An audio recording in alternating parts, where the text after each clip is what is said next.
ماي 2020 المسمى آنذاك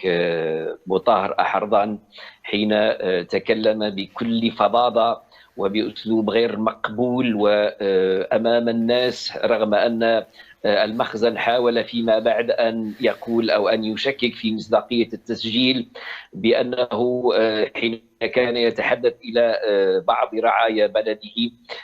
الموجودين على هذا التراب، تراب هذا البلد الطيب، ويحظون بكل الفرص في العيش الكريم بالرغم من كل شيء، قال لهم أنتم موجودون بين قوسين على أرض عدو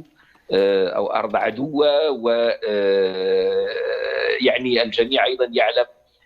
تصرف أو قرار الجزائر آنذاك، رغم أن العلاقات الدبلوماسية حينها لم تكن مقطوعة، ولكن القرار كان حاسما. هذا الشخص لا يمكن أن يبقى على أرض الجزائر، وعلى سلطاته أن تأخذه بعيدا، لأنه أصبح كما ورد في بيان اليوم شخصا غير مرغوب فيه. لا شك طبعا، لاحظ معي أن الحادثة تتكرر